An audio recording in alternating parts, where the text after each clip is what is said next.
Bom, então vamos nós, sejam muito bem-vindos a mais uma aula da disciplina de Bioquímica Humana, nesse caso, para os cursos de Farmácia e Nutrição do Centro Universitário Ateneu.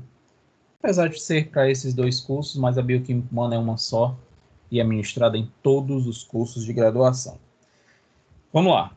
Gente, na nossa aula 1, nossa primeira aula, eu dei aula somente para os alunos veteranos e apresentei a disciplina e me apresentei, né? Conversamos um pouco sobre isso.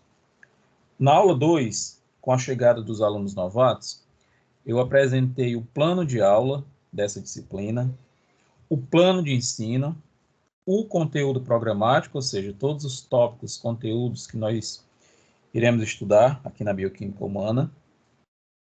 E, na ocasião, eu falei que uma das grandes dificuldades dos alunos nessa disciplina, na bioquímica, não é nem a bioquímica em si, é a falta de uma fundamentação química, de química básica.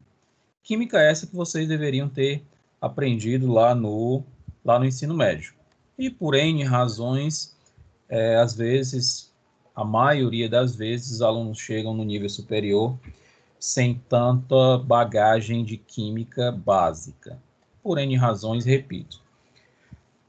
Então, nós combinamos de que as primeiras aulas dessa disciplina fosse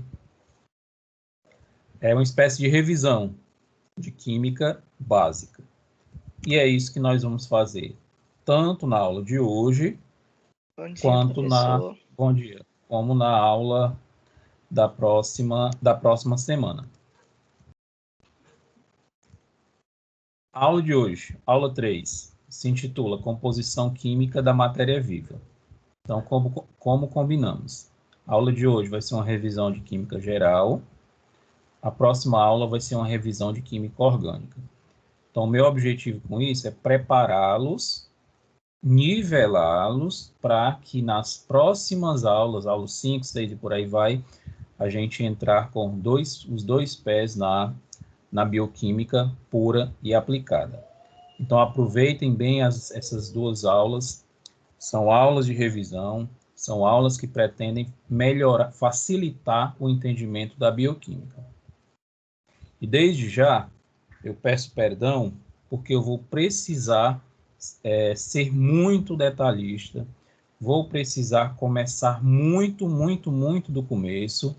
Eu vou começar remetendo-os lá para o ensino fundamental da disciplina de ciências. Então, eu preciso ter certeza que vocês vão absorver essa química básica, e aí sim, a bioquímica vai ser sedimentada nessa base, e vocês terão um aproveitamento excelente dessa disciplina, tenho certeza. Bora lá, composição química da matéria viva. Eu apresentei para vocês esse gráfico, acho que eu apresentei na primeira aula, acho que na aula 2, não sei se deu tempo de falar, mas observem que cada pedacinho vai complementando o pedacinho seguinte, e o pedacinho seguinte ele vai se tornando cada vez mais complexo. Então, isso aqui reflete o ensino, o nível superior. Você começa com disciplinas básicas que servem, como a própria nomenclatura sugere, servem de base para as disciplinas avançadas. Então, é o tal de um átomo que dá origem à molécula, que dá origem à organela, que dá origem à célula, tecido, órgão, sistema, organismo, população, comunidade, ecossistema, Fortaleza, Ceará, Nordeste, Brasil, mundo. E este mundo ainda está num tal de universo. O que eu quero chamar a atenção, sem ser arrogante, sem considerar a minha disciplina melhor ou pior do que nenhuma outra, todas as disciplinas têm o mesmo nível de importância, mas tudo começa aqui, ó. Tudo começa na química, tudo começa aqui na bioquímica. De modo que o entendimento de todas as disciplinas que estão por vir, o início tem-se aqui na nossa química, no caso aqui dos cursos da saúde, na bioquímica. Átomo e molécula será de responsabilidade minha, aqui na bioquímica. Organela e célula vocês vão estudar na citologia. Tecido na histologia. Órgão na anatomia. Sistema na fisiologia. E aí, cada pedacinho desse vocês vão estudar em disciplinas específicas. Mas, repito, sem querer ser arrogante, tudo começa aqui nesse tal de átomo. Se eu sempre digo, essa disciplina deveria ser no primeiro semestre, na segunda-feira, no horário A, porque tudo começa por aqui. E o meu objetivo hoje com vocês é desvendar o que é esse tal de átomo, descobrir de onde veio, para onde vai e como é que está. E como eu disse, eu vou precisar ser muito detalhista e vou precisar começar muito do começo. Então, senta aí que vamos começar agora. Bom, gente, tudo que existe na natureza é considerado matéria. Animais, vegetais, ser humano, ou seja, organismos vivos ou não. Então, tudo que existe na natureza é considerado matéria. Professor, o que é matéria? Pois é. Eu acho impressionante que a professora da quinta série, quinta e sexta série, a gente nem chamava de professora, a gente chamava ainda de tia. Eu fico impressionado como essas tias, elas colocaram conceitos na cabecinha da gente que nós lembramos até hoje. Existem conceitos guardados aí na cabeça de vocês que, na hora que você lê, na hora que você ouve esse conceito, parece um gatilho que te remete lá para o teu ensino fundamental, não importando quantos anos tenham se passado. E um dos conceitos que essa tia colocou na nossa cabecinha é exatamente o conceito de matéria. Matéria é tudo aquilo que tem massa e ocupa lugar no espaço. Com certeza que vocês lembraram aí até do gosto do lanche na hora do intervalo, lá na quinta série. Porque é uma definição que se perpetuou e que está tatuado na nossa mente. Então, matéria, tudo que existe na natureza é considerado matéria, e matéria é tudo aquilo que tem massa e ocupa lugar no espaço. Eu estou aqui com uma caneta, por sinal uma caneta muito bonita, acho que ganhei de um aluno, foi. Caneta vermelha, com dourado, com as listas brancas, muito bonita. Tem uma coleção de canetas que eu ganho dos meus alunos, fico até com pena de usar, que elas são tão lindas, aí eu guardo e fico colecionando. Então eu pergunto para vocês, vocês acham que essa caneta, ela é considerada matéria? Lógico, professor. Por quê? Porque ela tem massa e ocupa lugar no espaço. Perfeito. Vocês acham que o corpo de vocês é considerado matéria? Sim, professor, porque tem massa e ocupa lugar no espaço. Então, pronto. Tudo que existe na natureza é considerado matéria. E matéria é tudo aquilo que tem massa e ocupa lugar no espaço. Todas as disciplinas que eu ministro, eu gosto, eu sou uma pessoa apaixonadíssima por história. Sou louco por história. Costumo dizer que quando eu ficar rico, eu vou fazer um curso de história por hobby. Eu sou louco por história. E todas as disciplinas que eu ministro, eu começo falando um pouco do histórico dessa disciplina. Como ela surgiu, como ela está hoje, para entender como ela está hoje e para fazer uma projeção para o futuro. Tem gente aí dizendo que pede senha para entrar. Deixa eu ver quem é. Só um minuto, deixa eu botar essa pessoa para dentro. Não está aparecendo nada aqui para mim, não. Quem é? Deixa eu ver aqui.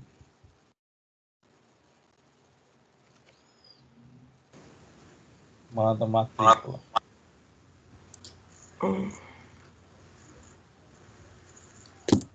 Oi, eu achei, eu tava no celular, passei pro computador.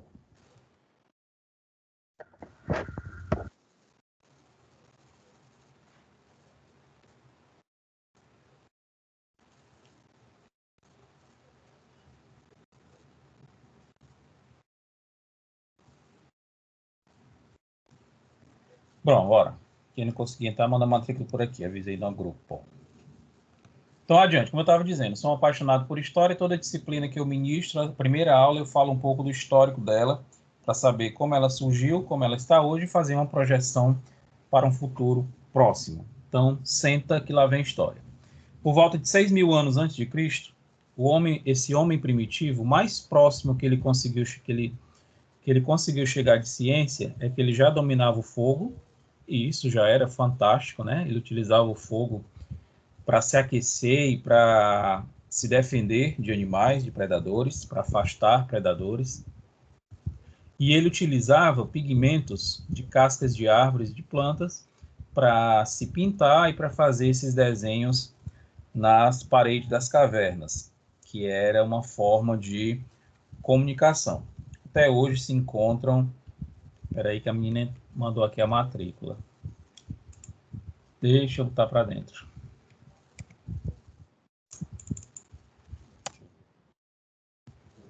(2020) 2-11-8836. Maria Edilene.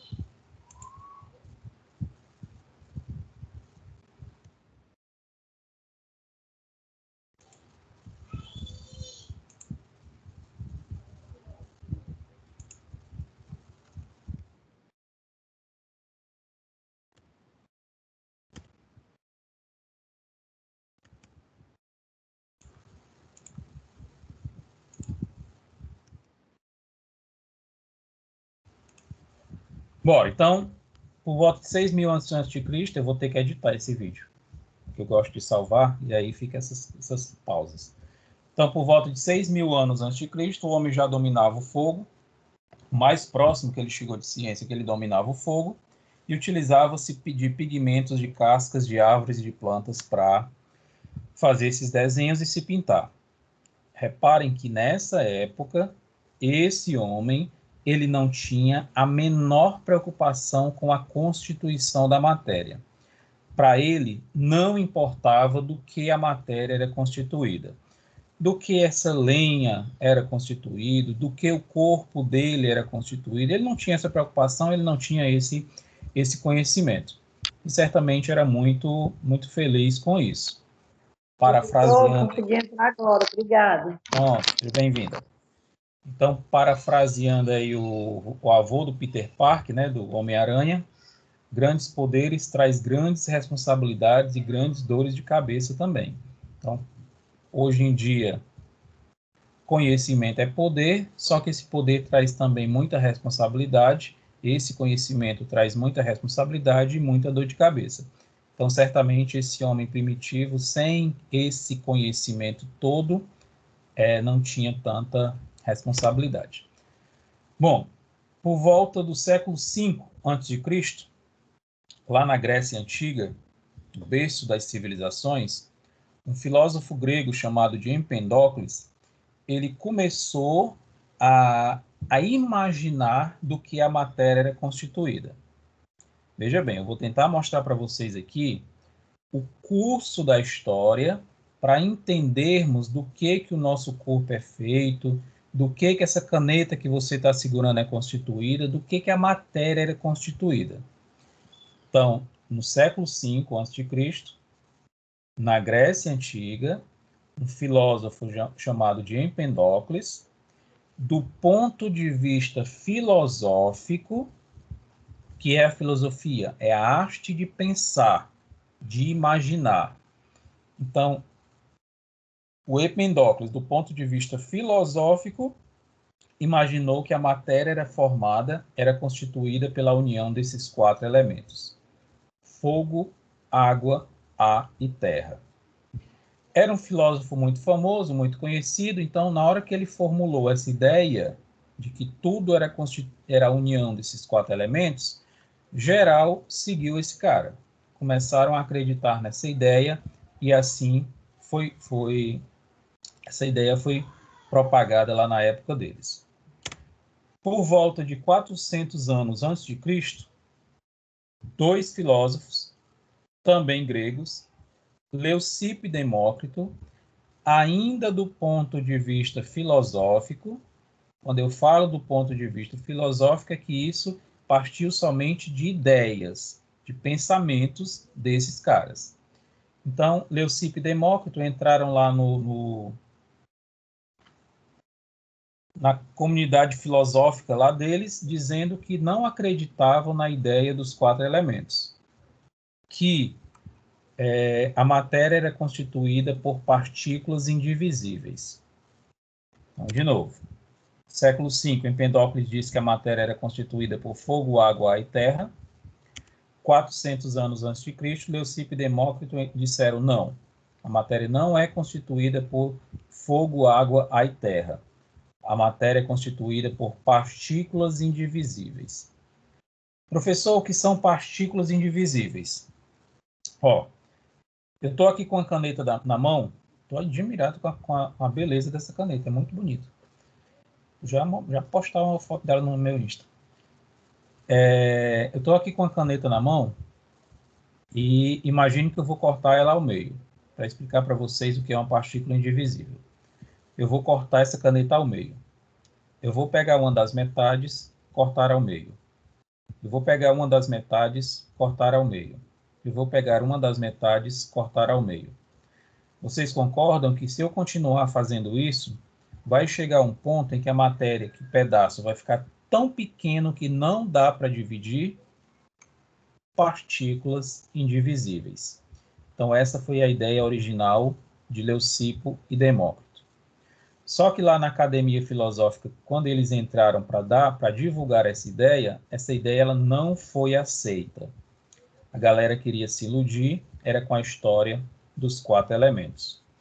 Mas guarde essa historinha aqui das partículas indivisíveis, que lá na frente ela vai fazer muito sentido. Guarda aí. Essa ideia, originalmente, ela não foi aceita.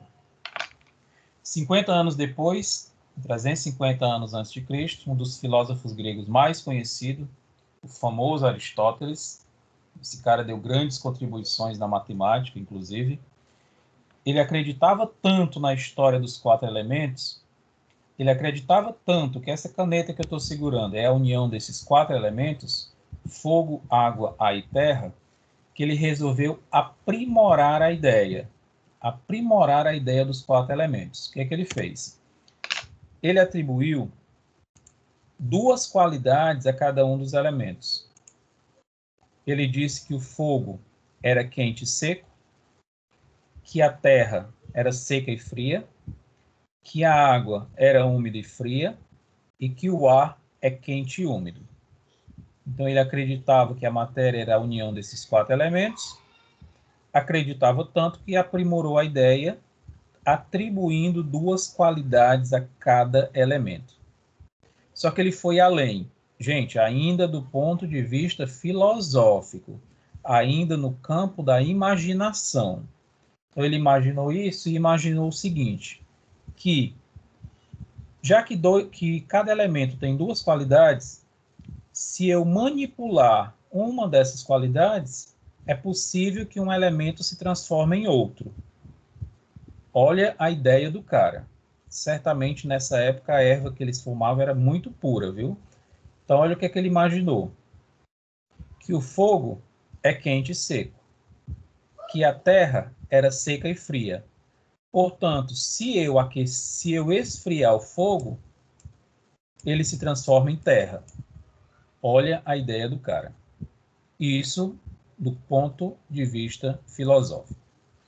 Só que, para pôr em prática essa ideia de transformar um elemento em outro, transformando um elemento em outro, seria possível manipular a matéria, transformar a matéria para tentar pôr em prática essa ideia, foi necessário surgir o que nós conhecemos por alquimia.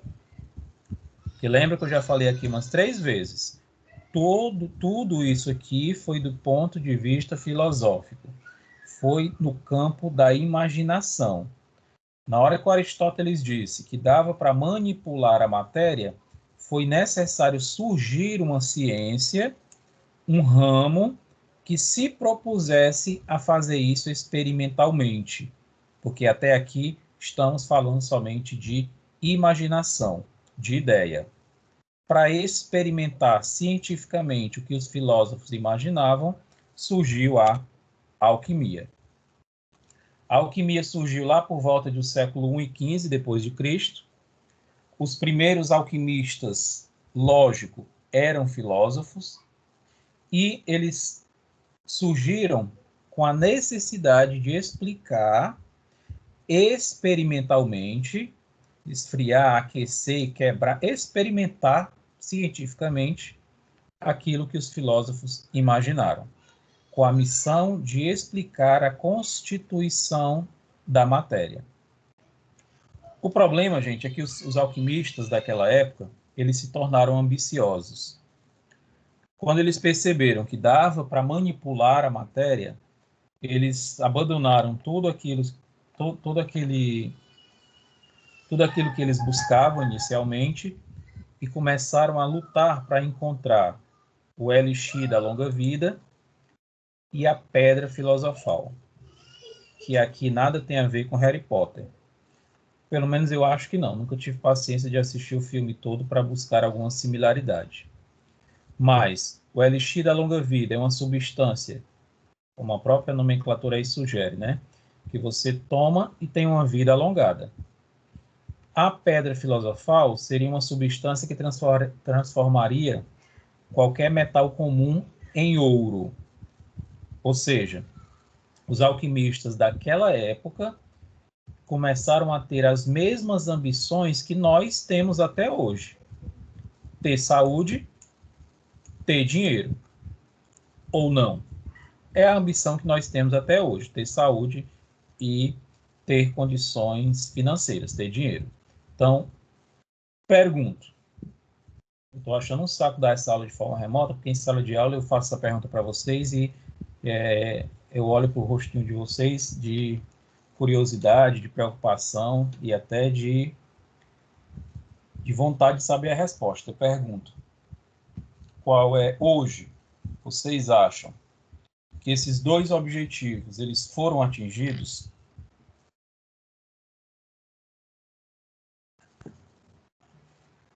Professor, eu acho que não. Professor, eu acho que em partes. Então eu vou dizer para vocês que sim. Esses dois objetivos eles foram atingidos nos dias atuais. Sim, foram. O elixir da longa vida aqui, gente, representa toda uma indústria de medicamentos, toda uma indústria terapêutica. Hoje, eu tenho certeza que cada um de vocês sabem exatamente o que fazer e como fazer para ter uma vida longa e saudável. Se não o fazemos, é outra história. E durante esse percurso, se você for acometido de alguma patologia, a indústria farmacêutica hoje tem medicamento para quase todas as doenças. Nós só não temos para tudo, porque existem algumas questões econômicas, políticas, que ainda impedem que alguns medicamentos que já estão prontos sejam lançados no mercado. Mas aí são questões éticas, questões de poder econômico, eu não quero entrar nesse mérito. Mas estamos falando aqui de uma época em que, se você camarada estivesse caminhando na floresta, levasse uma topada, ele morria de hemorragia, ele morria de infecção. Hoje, nós sabemos o que fazer e como fazer para ter uma vida longa e saudável. Se durante essa vida, se durante esse percurso, você for acometido de alguma doença, alguma patologia, existem inúmeros fármacos para tratamento e cura, existem inúmeras técnicas terapêuticas para tratamento e cura, então nós temos resposta para quase que todas as doenças hoje. Então a expectativa de vida dessa época para hoje praticamente dobrou. Então o elixir da longa vida é toda essa indústria, toda essa tecnologia que está voltada para a área da saúde. Tecnologia essa que vocês fazem parte, que vocês vão, espero que manipular e controlar muito bem no futuro próximo. Beleza, professor, o senhor convenceu que existe o elixir da longa vida, mas a pedra filosofal não existe, não. Existe. é possível produzir ouro em laboratório. É sim possível. Professor, e por que o senhor não faz? Porque é uma tecnologia muito, muito, muito cara. A tecnologia para produzir ouro em laboratório, o ouro produzido, ele não paga os custos dessa tecnologia. Então, não compensa. Porém, cientificamente falando, é possível produção de ouro em escala laboratorial.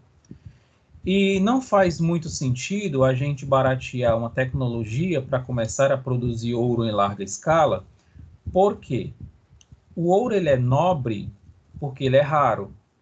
O ouro ele é caro porque ele é raro. Então, se eu baratear uma tecnologia para produzir ouro em larga escala, ele perde valor de mercado. Aí vai virar uma areia qualquer. Então, é preferível ainda explorar as minas de ouro que ainda existem no mundo. Mas esses dois objetivos foram atingidos nos dias atuais. Gente, no início do século XIX, um camarada chamado de John Dalton, vocês já ouviram falar de uma doença chamada de daltonismo, que é quando a pessoa não consegue enxergar distinguir as cores primárias. Então, essa doença leva esse nome, daltonismo ou daltônico, camarada daltônico, em homenagem a esse cientista, John Dalton. Foi o primeiro a descobrir essa doença, porque ele tinha esse problema visual. E mesmo com todo o seu problema visual, no início do século XIX, ele deu um passo decisivo para, de fato, do ponto de vista experimental, não mais filosófico, para entender a constituição da matéria, do que a matéria finalmente é constituída. E olha o que ele disse, olha o que ele descobriu. Que a matéria ela é constituída por partículas indivisíveis. Lembra que lá atrás os filósofos Leucipo e Demócrito disseram exatamente isso e foram expulsos da comunidade filosófica da época porque ninguém quis acreditar neles. Aí o Dalton veio e experimentalmente provou que a matéria era constituída por partículas indivisíveis que convencionou-se chamar de átomos.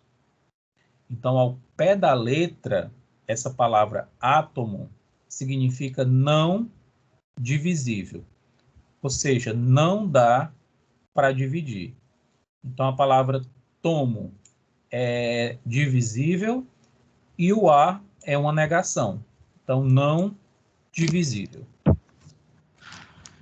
Crianças, depois que o Dalton chegou e disse que a matéria era constituída por átomos, por partículas indivisíveis, ele escreveu uma série de postulados, uma série de pontos para defender a sua teoria, que ele chamou de teoria atômica de Dalton. E um desses pontos dizia o seguinte, que um conjunto de átomos, eu sempre digo para os meus alunos de farmácia, eu falo isso muito para os alunos de farmácia, porque o curso de farmácia, eu sei que tem aí alguns alunos de farmácia, que é farmácia e nutrição, né? Então, o curso de farmácia, ele tem muitas disciplinas de química. Química geral, química orgânica, química analítica, fisicoquímica, química ambiental, tem um monte de química no decorrer do curso. E a química, ela tem uma linguagem, estou falando isso porque é a minha área de atuação. A química é mas obviamente todos os outros cursos possuem isso. Mas a química, ela possui uma linguagem muito técnica, uma linguagem muito própria, muito técnica. Então, eu sempre digo que quando o professor estiver dando uma aula, preste atenção em cada palavra que o professor fala. Se o professor falar alguma palavrinha que você não sabe o que significa, por isso que eu digo muito isso na farmácia, porque nas cadeiras de química existem muitas palavras técnicas. Então, se o professor falar alguma palavra que você não sabe o que significa, interrompa a aula na hora e pergunte o que significa. Se você estiver lendo um livro, lendo algum artigo, se você se deparar com uma palavra que você não sabe o que significa, pare a leitura imediatamente e vá pesquisar o que ela significa. Porque uma palavrinha mal colocada pode comprometer uma aula toda. Pode fazer com que você se perca durante toda a aula. Estou falando isso por experiência própria. Então, por isso que eu insisto. Quando eu, qualquer outro professor, estivermos aqui dando aula, quando aparecer algum ponto, alguma palavra nos slides, nos tópicos, que você não sabe o que significa, pare e pergunte, porque isso pode comprometer o seu entendimento da aula. Então, é por isso que eu estou sendo muito detalhista nessa aula de agora. Então, quando eu falo, ó, um conjunto de átomos, quero crer que vocês entenderam, no curso da história, até agora, o que é um átomo. Até agora, é uma partícula indivisível. Então, um conjunto de partículas indivisíveis com a mesma massa e tamanho apresentam as mesmas propriedades. Portanto, constituem um elemento químico. Então, vamos lá com calma entender o que esse ponto da teoria do Dalton quer dizer. Ó. Olhem para essas bolinhas menores, ó, só para as menores. Tentem ter a sensibilidade de perceber que entre elas têm o mesmo tamanho entre elas. Vamos crer que elas têm a mesma massa. Essa linguagem de massa é uma linguagem química, a gente popularmente conhece como peso. Peso, mas quando você sobe numa balança, aquele que você vê não é o seu peso. Peso é uma medida da física em função da gravidade. Aquilo que a gente vê é nossa massa corpórea. Então, mais popularmente a gente conhece como peso. Então, olhem para essas bolinhas menores, percebam que elas têm o mesmo tamanho. Vamos crer que elas têm o mesmo peso, ou seja, a mesma massa. Então, entre elas apresentam as mesmas propriedades. Portanto, elas representam um elemento químico. Para ser didático, eu vou chamar de hidrogênio. Então, ó, um átomo do elemento químico hidrogênio, outro átomo do elemento químico hidrogênio, outro átomo de um elemento químico hidrogênio. Então, tudo isso aqui são átomos de um elemento químico chamado hidrogênio. Pronto, olhem agora para essas bolinhas intermediárias, ó, vermelhas, né? Eu não sou daltônico, mas eu tenho uma dificuldade muito grande de dar nome à cor. Eu não fiz alfabetização, então não sei, quando mistura as cores, eu não sei o nome delas não, só sei essas cores mais primárias mesmo. Então, acho que esse aqui é vermelho, né? Então, olhem para essas bolinhas intermediárias que eu estou enxergando vermelho. Observe que entre elas tem o mesmo tamanho, tem a mesma massa, portanto, tem as mesmas propriedades, mas eu não posso chamá-las de hidrogênio, porque nós já dissemos que essas menores são hidrogênios. Então, se isso aqui é hidrogênio e essas bolas vermelhas são maiores, tem outra massa, tem outras propriedades, então não pode ser hidrogênio. Para ser didático, eu vou chamar de oxigênio. Então, átomo de um elemento químico oxigênio, outro átomo do elemento químico oxigênio. Então, todas essas bolas intermediárias são átomos de oxigênio. Se estão entendendo a ideia, já mataram aí que essas bolas maiores, com essa, gente, é violeta, né? Roxo, sei lá. Então, essas bolas maiores, por ter tamanho diferente, por ter massa diferente, consequentemente terão propriedades diferentes de hidrogênio e de oxigênio. Para ser didático, eu vou chamar de carbono. Então, um conjunto de átomos, ó, um conjunto de átomos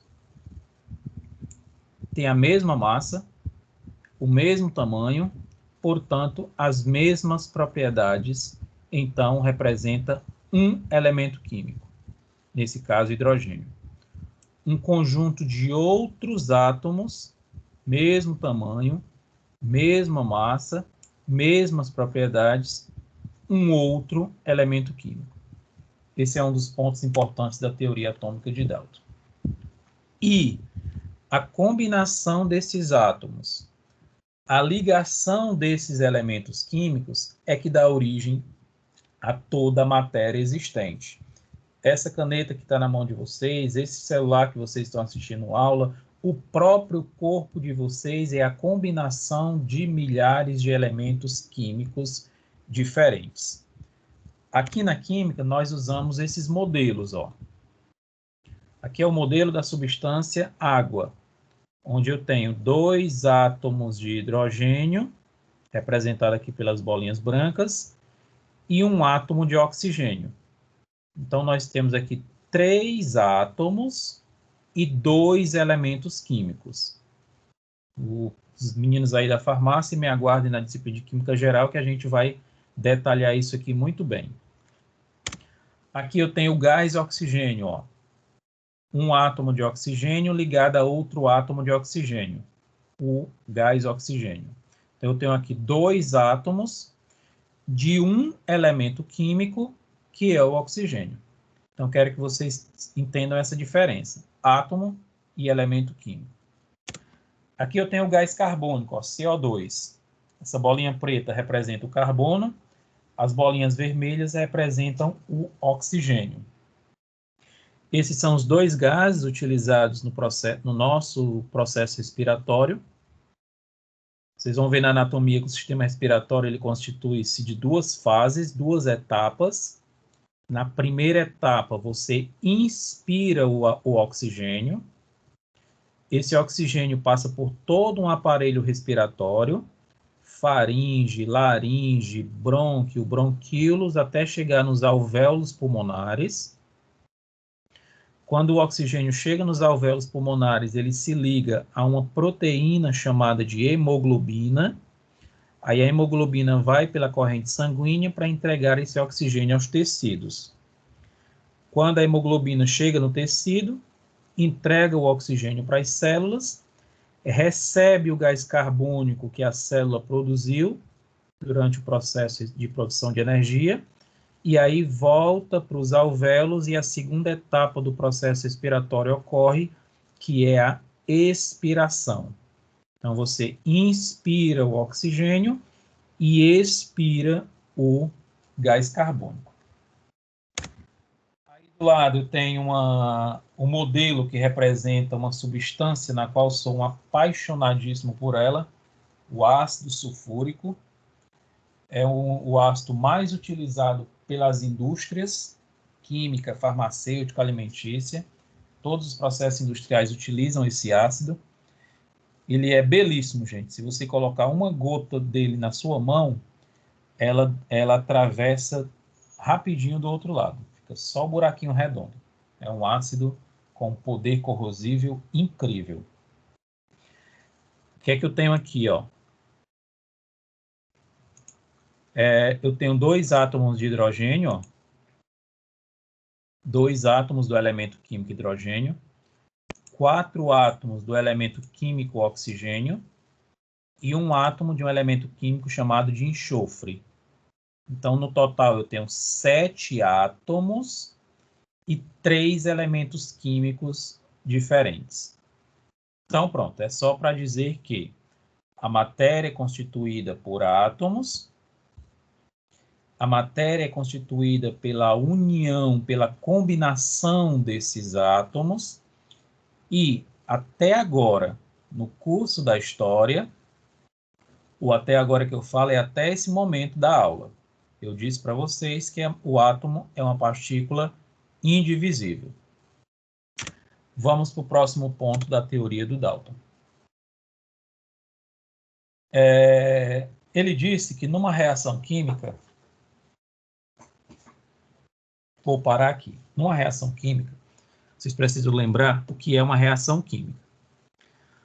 Uma reação química, gente, é quando substâncias reagem entre si para dar origem a uma outra substância totalmente diferente. De novo, uma reação química é quando substâncias reagem entre si e dão origem a um produto totalmente diferente. Esse esquema aqui, esse desenho esquemático aqui, está mostrando a reação que vocês vêm estudando desde o ensino fundamental. Tenho certeza que lá no ensino fundamental, a professora de ciências começou dizendo para vocês o seguinte, gente, hidrogênio mais oxigênio produz água. Então, por que que isso é considerado uma reação química? Porque o produto aqui, ó, água, é totalmente diferente das substâncias que lhe deram origem. Ó.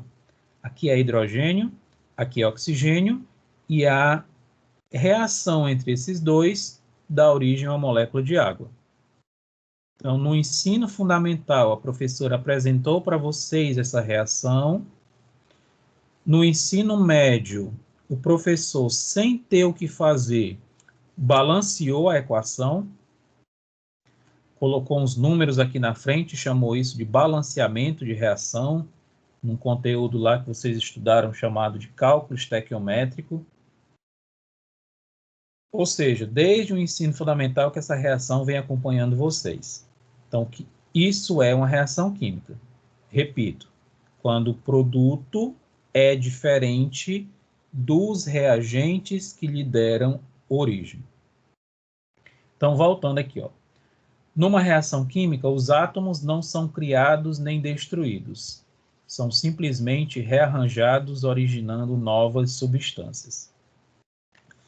Crianças, vocês já ouviram esse ponto da teoria do Dalton sendo dito de uma outra forma, de uma forma mais romântica, de uma forma mais poética. Vocês já ouviram isso aqui sendo dito assim: na natureza, nada se perde, nada se cria, tudo se transforma. Vamos tentar entender o que é que isso significa olhando para essa reação aqui, ó, olhando para esse modelo esquemático. Olhem, primeiro, numa reação química, isso aqui é uma reação química? Eu tenho hidrogênio mais oxigênio produzindo água. Então, isso é uma reação. Ele está dizendo que os átomos não são criados nem destruídos. Então, vamos observar aqui que eu tenho 4 átomos de hidrogênio do lado dos reagentes e 4 átomos de hidrogênio do lado dos produtos. Eu tenho 2 átomos de oxigênio do lado dos reagentes e 2 átomos de oxigênio do lado dos produtos. Então, a mesma quantidade de átomos que tem do lado dos reagentes tem do lado dos produtos, ou seja, nada foi destruído. A mesma quantidade de produto que eu tenho do lado aqui, eu tenho do lado dos reagentes. Nada foi criado. Então, na natureza, nada se perde, nada se cria. O que aconteceu aqui foi uma transformação. O que aconteceu aqui foi um rearranjamento de átomos, originando novas substâncias. Então, essa ligação quebrou, essa ligação quebrou, essa ligação quebrou, esses 2 hidrogênios se ligaram a esse átomo de oxigênio, dando origem a uma molécula de água. Esses 2 hidrogênios se ligaram a esse oxigênio, dando origem a outra molécula de água. Então, observem que a mágica daqui da reação química é que os átomos eles se rearranjam e aí dão origem a substâncias diferentes. Aqui na química e na bioquímica, a gente vai utilizar bastante essas fórmulas, esses modelos para representar tudo que a gente vai estudar ao longo do semestre. Usamos essas fórmulas chamadas de fórmulas moleculares para representar a matéria, para representar as substâncias a partir dos átomos que as compõem. Então, todos vocês conhecem a famosa fórmula da água, H2O, que é porque tem 2 átomos do elemento químico hidrogênio ligado, combinado a um átomo do elemento químico oxigênio e utilizamos essa linguagem química para representar tudo isso.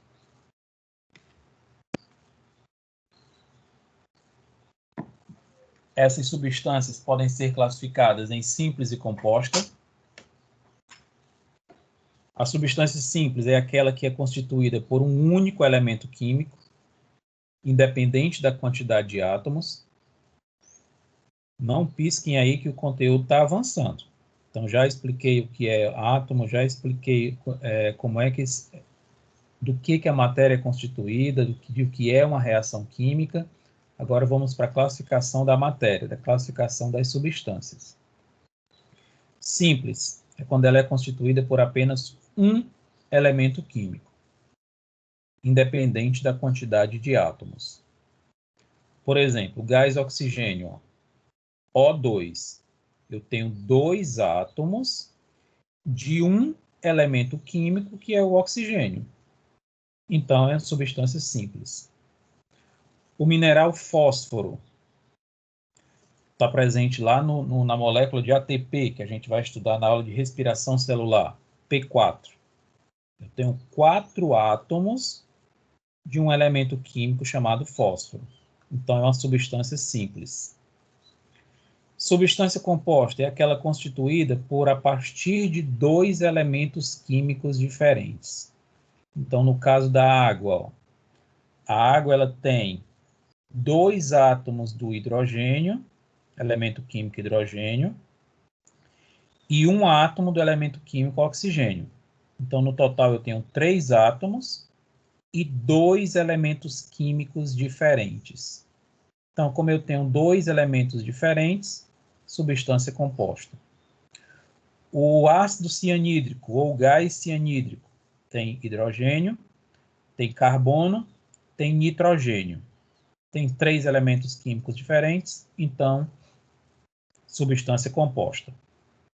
Eu disse que era apaixonado pelo ácido sulfúrico, mas pelo ácido cianídrico eu tenho um ranço muito grande dele. Ele, não é nem dele, foi da forma de como utilizaram esse gás. Ele foi muito utilizado na Segunda Guerra Mundial para exterminar judeus. Os alemães colocavam os judeus numa câmara de gás e faziam entrar pelos sistemas de refrigeração não, de ventilação, esse gás, o gás cianídrico. Eu falei para vocês agora há pouco que no processo respiratório nós inspiramos oxigênio e o oxigênio se liga na hemoglobina, que se encarrega de transportar o oxigênio aos tecidos. O aparelho respiratório, na presença desse gás, esse gás se liga na hemoglobina e não solta mais, impedindo que a hemoglobina se ligue no oxigênio. Então, quando você inspira o gás cianídrico, você morre asfixiado, morre sem oxigênio, uma morte absurdamente lenta e dolorosa. Horrível que fizeram lá na Segunda Guerra Mundial.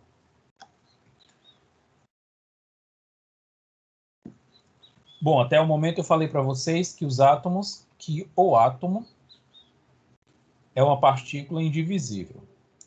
Será que é mesmo? Eu acho que no século XIX, final ali do século XIX, cientificamente falando, não é tanto tempo, não é tão longe assim,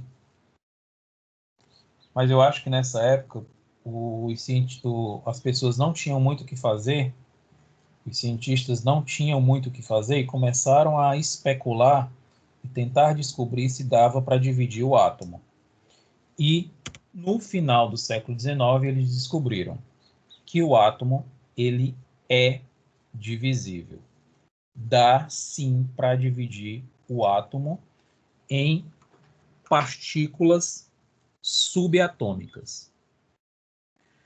Hoje, nos dias atuais, nós sabemos que dá para dividir o átomo em pelo menos 20 partículas subatômicas. 20. Porém, para o nosso entendimento aqui de bioquímica humana, vai ser necessário nós entendermos que a gente consegue dividir em somente 3 partículas. Repito, Hoje, nos dias atuais, a gente sabe que dá para dividir em pelo menos 20.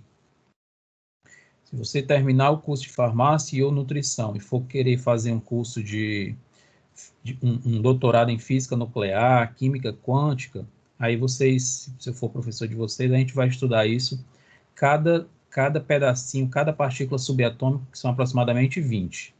Porém, aqui, para o nosso entendimento, entendam que o átomo ele pode ser dividido ele é constituído por prótons, nêutrons e elétrons.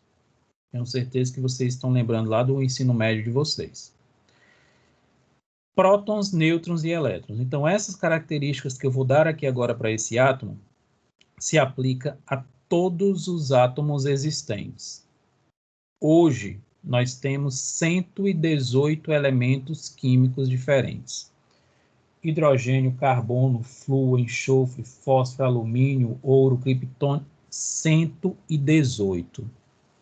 E essas características se aplicam a todos eles. O átomo, ele é dividido em próton, nêutron e elétron. Próton e nêutron está numa região do átomo chamada de núcleo, e os elétrons estão circulando ao redor do núcleo nessas regiões chamadas de camadas ou eletrosfera. Mas nem se preocupe com essas nomenclaturas por enquanto não. Quero só que vocês entendam a ideia. Os prótons possuem carga elétrica positiva. Elétron possui carga elétrica negativa, o próprio nome já sugere. E os nêutrons não possuem carga elétrica. O que diferencia um átomo de outro, o que diferencia os 118 elementos químicos que nós conhecemos, é a quantidade de prótons que existem no seu núcleo. Então, por exemplo, o hidrogênio tem 1 próton, o hélio tem 2, o lítio tem 3, o berílio tem 4, o boro tem 5, e cada um deles vai apresentar uma determinada quantidade. Repito, o que eu quero que vocês entendam agora são essas características. O átomo ele é constituído por próton, nêutron e elétron, ponto. Próton e nêutron está no núcleo do átomo e elétron circulando ao redor do núcleo, ponto. Próton, carga positiva, elétron, carga negativa, nêutron não tem carga. E o que diferencia um átomo de outro é a quantidade de prótons existentes no seu núcleo. Professor, e o Kiko? Por que eu tenho que saber disso? Porque, gente, para que a matéria seja formada, para que o seu corpo seja constituído, para que todas as substâncias presentes no teu organismo sejam formadas, se faz necessário que esses átomos, com essas características, façam essas ligações entre si. E essas características de cada um desses átomos é que vai nortear o tipo de ligação entre eles.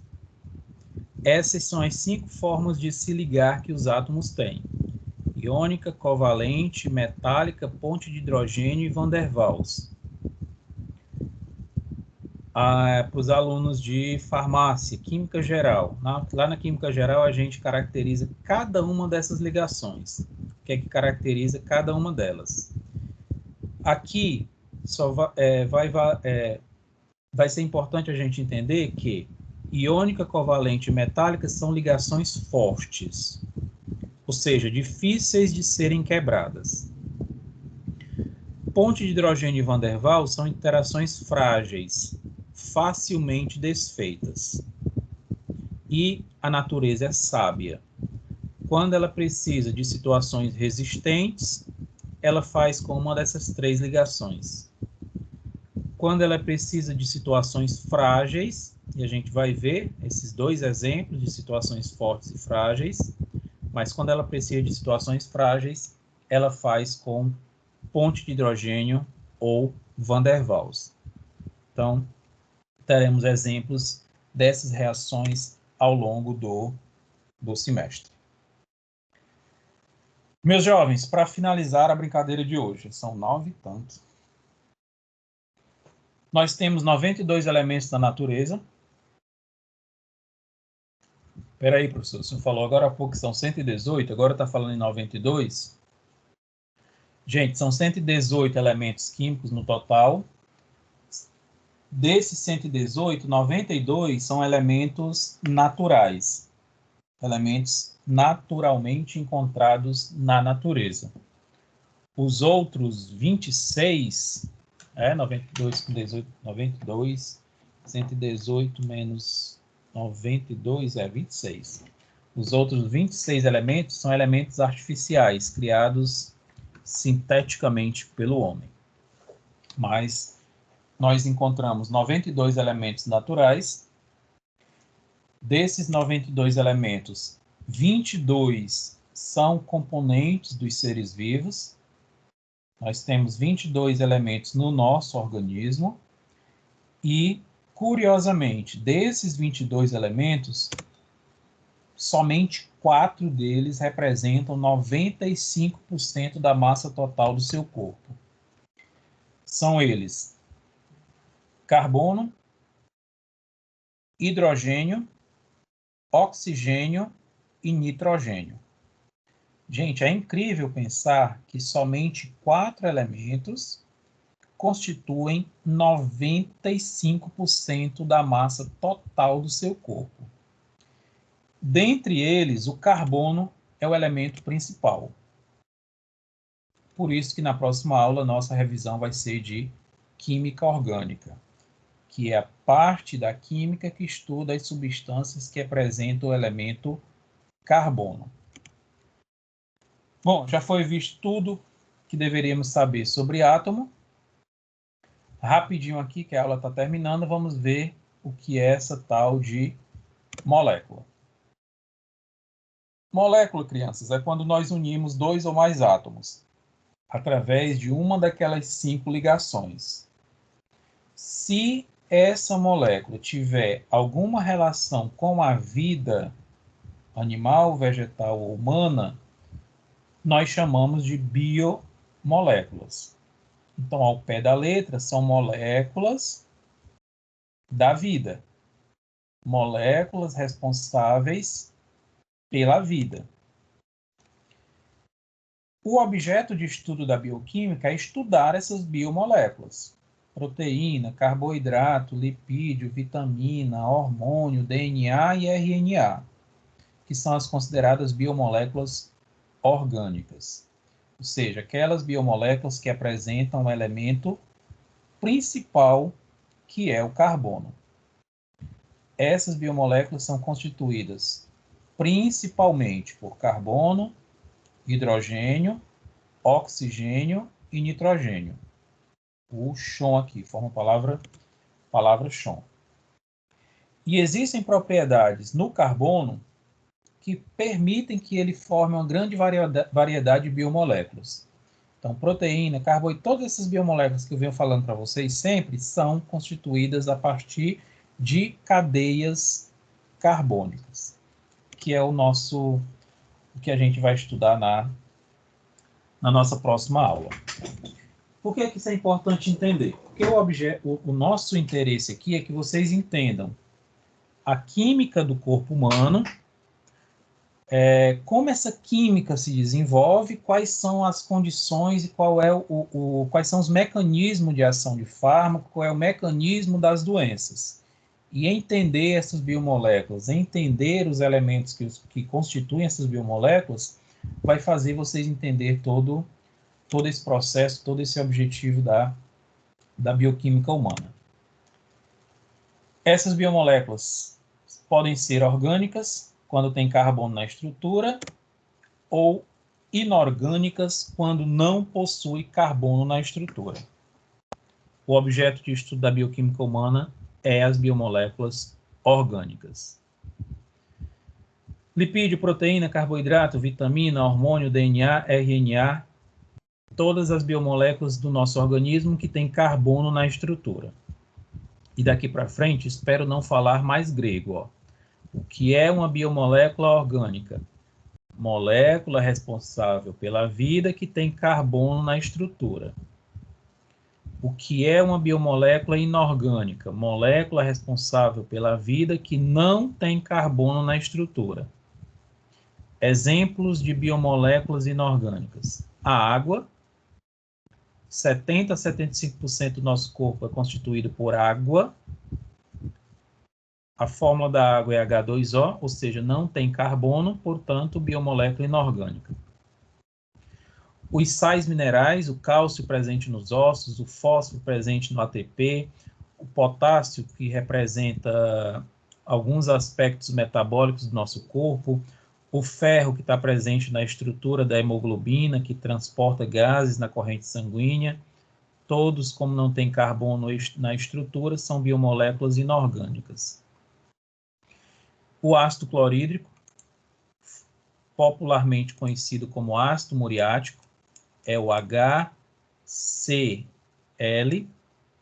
Professor, o ácido muriático é uma biomolécula inorgânica, ou seja, uma molécula responsável pela vida? Ele está presente no nosso suco gástrico. Obviamente, o HCl que está presente no nosso suco gástrico, ele está na concentração mínima. Tanto que se aumenta a concentração um pouco, a gente já começa a sentir um desconforto, uma certa acidez. Esse ácido muriático que é vendido para limpeza pesada de piso está numa concentração absurda, mas estruturalmente falando é o mesmo HCl. Crianças, fico por aqui. Vou deixar para vocês se divertirem aí no final de semana esse exercício. Não vou receber, não vai valer nota, é só para que vocês possam revisar a aula de hoje. Como eu já falei para vocês, toda semana vai ter uma questão lá no ambiente virtual de aprendizagem. A questão da semana passada, o prazo para responder encerra-se hoje, até meia-noite, da semana passada.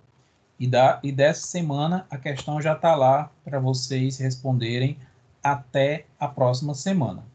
Então, a participação nesse fórum, lá no AVA, vai contabilizar um ponto para NP1 e um ponto para NP2. Então, não deixem de estar sempre indo lá e respondendo ao final de cada aula. Esse material já está no AVA, então podem baixar, podem imprimir e nós nos encontramos na próxima aula. Qualquer dúvida, podem questionar lá no grupo do WhatsApp. Quem não tiver, entre, porque a gente se comunica por lá.